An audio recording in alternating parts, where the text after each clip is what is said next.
نو کتاب کې راغلي وای حضرت عبدالله ابن عمر رضی الله تعالی عنہ را روان و دی وای زه پر یوه مقبره باندې راغلم ایدرا وه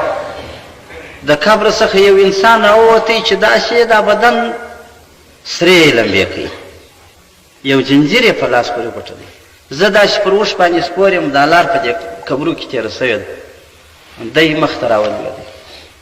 ساریان سوم چې دا سړی جنجیر دغه چې دی را روان دی جنجیر پسې راوځي د دې قبر څخه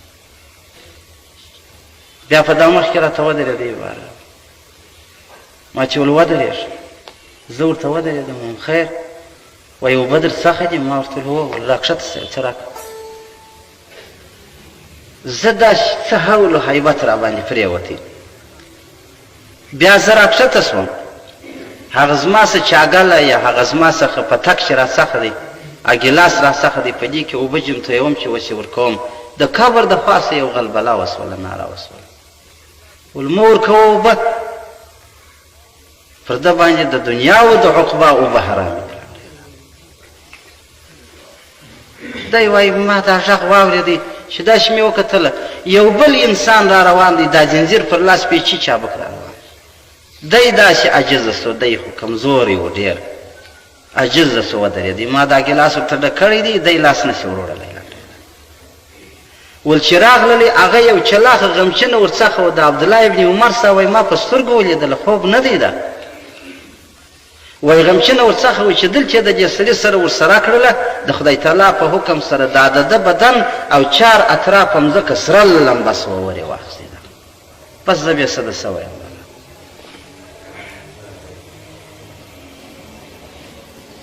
زه بیا څه د څه وایم بیا چې راویښ سوم چې ومې کتله سړی نسته بل سړی نسته زما اوښ هلته لرې ولاړ دی لنډی ده در مال هغه بېرېدلی دی بیا مې خپل شیان و سامان چې هغه سره راټول کړي رانه اوښ مې تکیه کړي پر اوښ باندې سپور سوم را روان سوم بیا چې ماښام ورسېدم ځای ته بیا مې د الله جل جلاله تسولات حاجت وکړي خواست مې وکړي مال خدای اولیاو ته د خدای پروردګار الهامات کول مال الهي د دې سړي درک ما ته رامعلوم کړي ته خو قادر یې په ما یې وویل الله مو دې وساتي وایي بیا مې خوب لیدی په خوب کې مې جهنم ولیدی په هغه کې مې د هغه سړی و هغه سړی ولیدل بیا مې د هغه څه پوښتنه وکړله چې دې سړي څه کړي دي چې داسې په دې عذاب کې ګرفتاره دی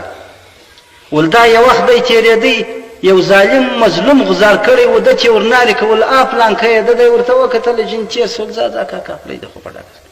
د هغه مظلوم استغاثه نه واورېدله الله جل جلاله په دغه عذاب کې اچولی ده نو پاک خدا مو دې وساتي چې په خپله ظلم کوي ظالم کار یې د هغه نو کم دوژخ دی کم ځای دا حسابونه دا کتابونه ټوله په آخرت کې خلاصېږي پنځم